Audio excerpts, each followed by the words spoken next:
G'day and welcome to another edition of the Lyle Shelton Show. This week's edition comes from the Mount Gravatt Bowls Club, where I was recently speaking at the Brisbane Community Forum, and there I had the opportunity to give a talk about my new book, I Kid You Not, Notes from 20 Years in the Trenches of the Culture War. And I know many of you have been following the progress of the book, and I thank you so much for that. But I was able to give a fairly succinct 20-minute talk just outlining the key elements of the book, why I wrote it and why I think it's so important that every Australian knows what's going on behind the scenes in politics to bring about so many bad laws and bad public policy outcomes that are hurting women and children in particular, but all of us. So look, I hope you'll settle back. Watch this talk. There's slides that go with it, some key quotes from the book and some of the pictures which you don't get in the book, unfortunately, but there's pictures there from my private collection which will give you some further insights into all that's gone on in the writing of this book. So I hope you enjoy today's edition of the Lyle Shelton Show. Thanks for joining us, and enjoy this talk as we switch to it now. Well, I'm here tonight at Jules's invitation to talk about the new book that I've written, well, the only book that I've written. It's called I Kid You Not, Notes from 20 Years in the Trenches of the Culture Wars. I think that the second last time I was here was during the federal election campaign, and there was a Senate forum that night. Who was here that night? Quite a few of you. Good on you. And that was a great forum. I love things like that because, again, not enough people get out and hear what the people who they're voting for have to say. And there was a lot of candidates and some people who got elected. But that election didn't go particularly well for me or for Cory Bernardi's Australian Conservatives. And so I had some time on my hands over the last 12 months or so. So I thought, well, what do you do as a washed-up lobbyist and failed candidate? So I sat in the cafes of West End where I lived and just started tapping this out on my laptop. And it was a very cathartic experience. There are stories in this book that I've wanted to tell literally for 20 years, and some of it goes back to my time at Toowoomba City Council. I was an elected councillor there for 6.5 years. In fact, I knew Janet's dad very well. He was one of the senior executives, in fact, the deputy chief executive. Great man. He's not actually mentioned in the book, Janet. He'll probably be relieved. I only named the bad guys in this book. And Graham was definitely one of the good guys, so great man. But I wrote this book, I guess, out of a sense of deep concern. I wanted people to know some of the things that I'd seen going on in politics over the last 20 years. Because by any objective measure, I think all of us would say that we've seen our society go backwards in terms of morals, virtues, the things that make for civil society. And the manifestation of this is these crazy protesters out there pulling down statues and all these contrived grievances and lawlessness that's going on. And cultural Marxism is now out in the open as a political force that people are actually advocating for. When I was at university, it was an interesting intellectual exercise to study Marxism as we did in our journalism degrees, but now people are actually saying let's have Marxism. And so we're seeing crazy stuff going on. And I guess I've seen this on a progression over 20 years from my times at Toowoomba City Council through to now. Now, before I get into just a little bit of a summary of the book, a great friend and mentor of mine and former boss, Jim Wallace, former head of Australia's SAS, commander of Australia's Mechanised Brigade, great Australian, the man who really got Australian Christian lobby up and going, a military strategist. He very kindly wrote the foreword for this book, and if you don't read anything else in the book, read Jim's foreword. It's the most coherent piece of writing in the whole tome. But he starts with a quote that we used a lot during my 10 years at ACL, and it's from a Roman Catholic cardinal by the name of Francis George. And I don't know if you can read that behind me, but I'll read it out. He says, "I expect to die in my bed. My successor will die in prison, and his successor will die a martyr in the public square. His successor will pick up the shards of a ruined society and slowly help rebuild civilization, as the church has done so often in human history." And that's a very sobering quote, as I find myself now in front of the Queensland Human Rights Commission for a blog post I wrote in January about why drag queens are not for kids. you can see very much that this quote is bearing out in reality. This is not the future, this is now. And I'm not the only one from the conservative world who's been dragged before these kangaroo courts where activists are using very flawed laws to try and stymie freedom of speech. Where is all this going to end? And I do think that it's going to be a generation or two down the track that will pick up the shards and start to rebuild. But before we do that, many people doubt that we are actually in a culture war at the moment. Many of my Christian friends say to me, Lyle, why are you using such military metaphors all the time? You know, Christianity's peace and kumbaya. Well, here's some evidence that we are in a war. In December 2016, my office was bombed by a political activist, a same-sex marriage political activist. At the time, the police said there was no political, religious or ideological motivation for this attack on our office. $100,000 worth of damage was done to our building in Canberra. It was an attempted suicide bombing. It wasn't committed by a Muslim terrorist. It was committed by a same-sex marriage activist. And that was a very traumatic time for myself and my staff. And what was even more traumatic was the Australian Federal Police saying to the nation, nothing to see here.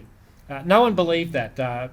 People would stop me in the street and say, that is just ridiculous, and it made no sense. So I start the book writing about that incident and tell a bit of the backstory for that. And I think you'll find if you get the book tonight, it is a bit of a hook, people have told me, and it gets them into it. A good friend of mine, Stuart Mcfarlane, well, he became a good friend. He was so moved by the bombing. He is a very well-known Australian artist. He's entered his portraits in the Archibald Prize, hasn't won, but he's entered at that level, and you have to be good to get into that. So he heard about the bombing and rang me up and said, I want to paint your portrait. And I said, okay, well, you know, you'll have to come to Canberra. So he came to Canberra, so he was serious.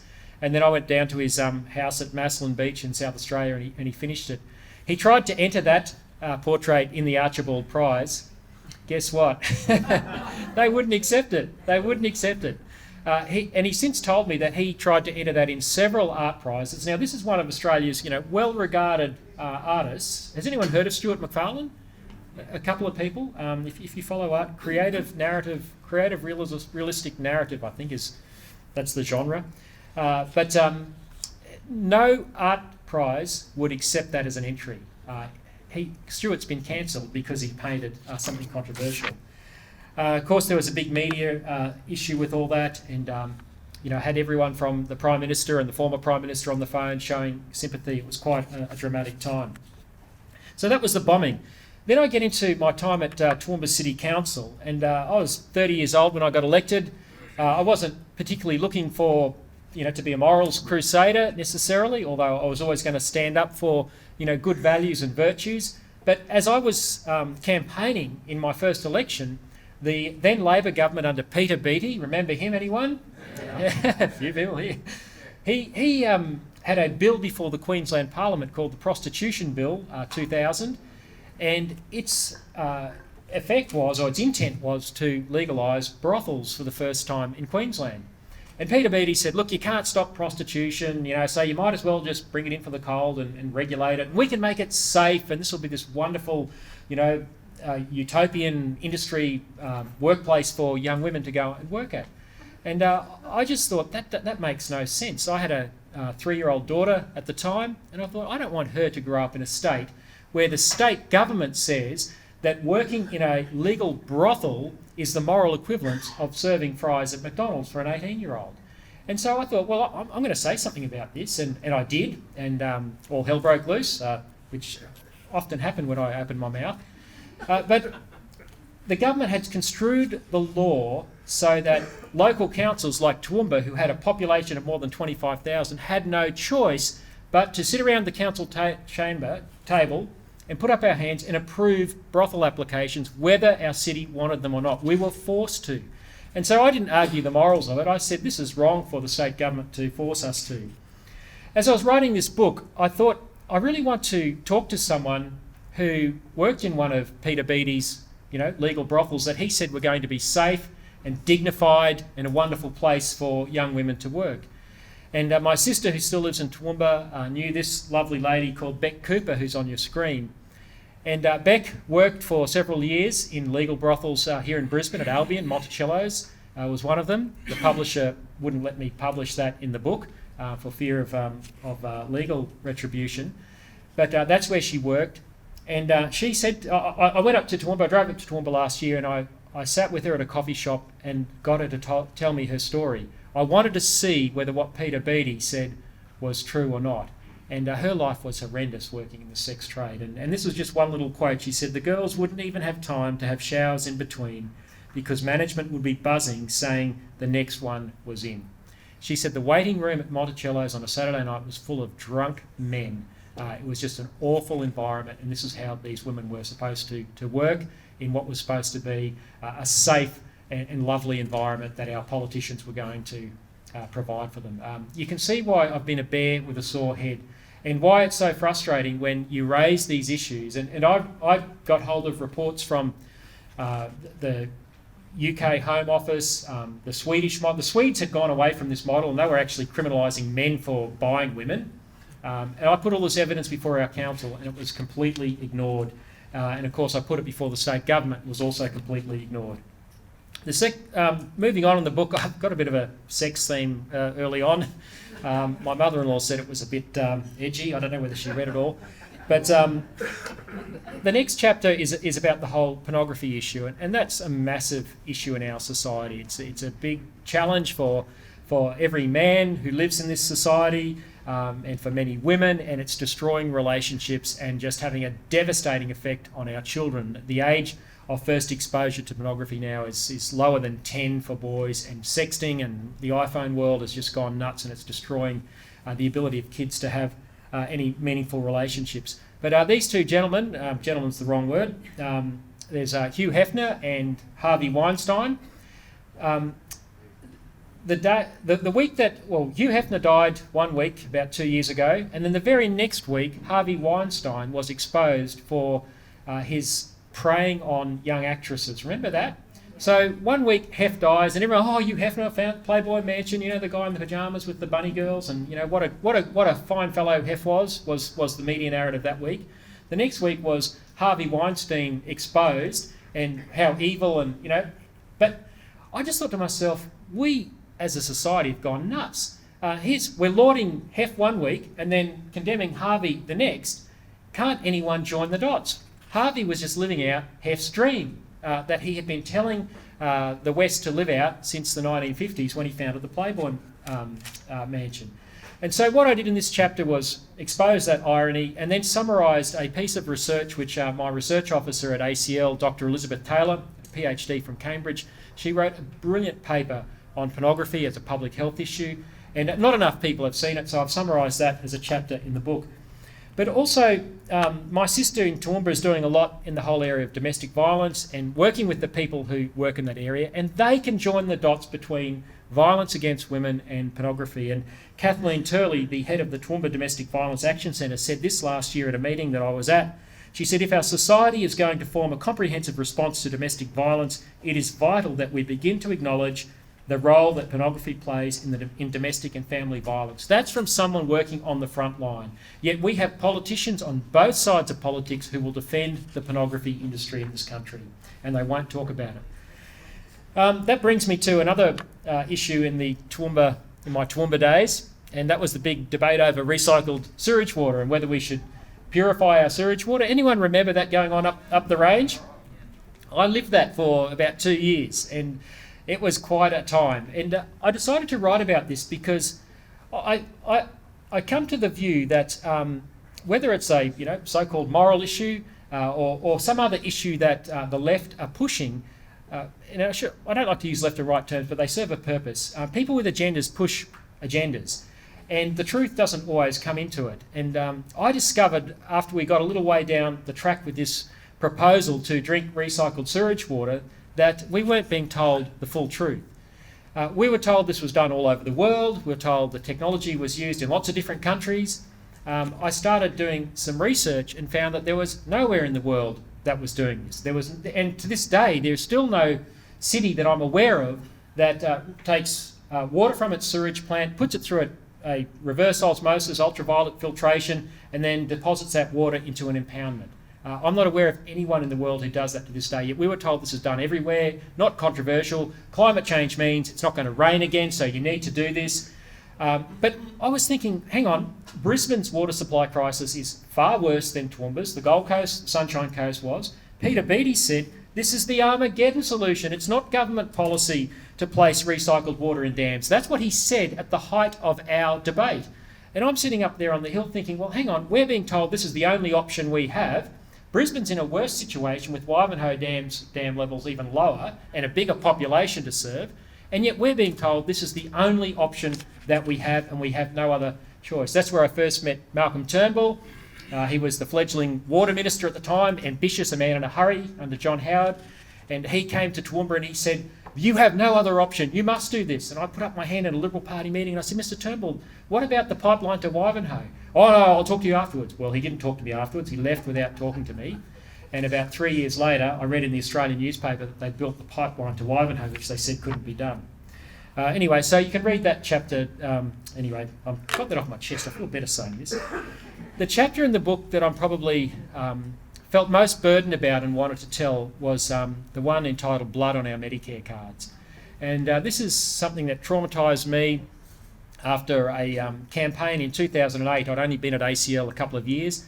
A very brave senator by the name of Guy Barnett from Tasmania, former lawyer, decided to move a motion in the Senate to disallow Medicare funding of late-term abortions. He wasn't trying to stop all abortions. I think many of us would like that and would like to see better options given to women. I think women have been railroaded into something that is very hurtful and harmful, and you've only got to listen to Jaya Taki and Miss X's stories of coercion by footballers, Bryce Cartwright and Tim Simona, who force their girlfriends to have abortions. To know that there's an ugly side to this whole issue that's supposedly just about choice. But Guy Barnett thought, well, hang on, many of us in Australia don't agree with Medicare funding of abortion. Why should we, who are conscientious objectors, have to pay to kill late-term babies in particular? And of course, we know that there's many late-term babies who are, whether they're disabled or not, they're still human lives. And so I chart what happened in that campaign by Guy to get a Senate inquiry up, and you'll have to read the book to see what happened next. But the issue of human rights for the unborn is something that we need to rethink as a society. There's a chapter on euthanasia. That's very timely in this current situation with Jackie Trad making an election issue. I get into the marriage issue, so I was only going to write one chapter on the marriage campaign that I was involved in, but it ended up 3, and of course I wrote a chapter on the whole safe schools thing. But remember, in the marriage debate, we were told over and over again, this has got nothing to do with anything but the love of two people. And I said, well, look, if you redefine marriage, the activists I know want to redefine gender and teach our children that their gender is fluid. No, that's red herrings, that's furphies. Tony Abbott's sister, Christine Foster, would say to me repeatedly on Sky News. Alex Greenwich, Rodney Croom, all the prominent same-sex marriage activists all denied. But here's a photo that was published in the Irish Times from a 2016, so a year before the plebiscite, rally in Sydney, with a Socialist Alliance banner saying, "Safe schools." They were already pushing gender fluidity for children as a package deal with same-sex marriage. And of course, it's now compulsory here in Queensland. Di Pharma last year announced Respectful Relationships, which is just safe schools rebadged as compulsory in Queensland schools. They have to be taught that their gender is fluid.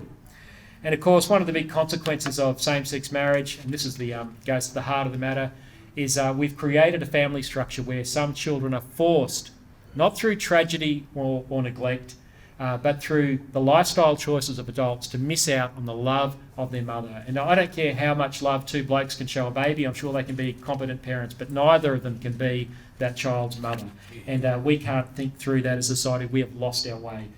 I've named Tim Wilson of the Liberal Party. When he was the Human Rights Commissioner, he presided over a report which advocated for commercial surrogacy so two blokes could get a baby. This is women renting their wombs and selling their babies. Tim Wilson's report said that this is needed because two men need marriage equality. I've got a chapter on climate change. No one has been able to convince me that you can run a modern industrialised economy off wind and solar. It just can't be done. And now even Michael Moore, America's most famous leftist, has worked that out. And I'll just finish with this. I do have a chapter at the end where I've tried to finish on a hopeful note, because I am hopeful that a future generation, and hopefully starting with us, will pick up the shards and start rebuilding. And I think nights like tonight, where we come out on a cold night because we care about our country, this is shard picking up work. This is part of getting involved in politics, is shard picking up work. And I end with a quote from Rod Dreher, who's a terrific author. You should read him. He's got a terrific book called The Benedict Option about our society and our culture. He says, "Truth, beauty and goodness can be found and brought to life again, though doing so will cost you nothing less than everything." And that's the truth, folks. The left have been very active over the last 20 years. We have been very passive. It's time that we got active. It's time that we got involved. We can't keep letting our society go down this way. We can't keep letting truth, beauty and goodness being trashed. So, ladies and gentlemen, my hope and prayer from this book is that it will inspire a new generation of activists who will take up the cudgels. Thank you so much for the opportunity to present tonight, and I'd love to say good day afterwards. Thank you so much. Well, thanks for watching again this week. I hope you've enjoyed the Lyle Shelton Show.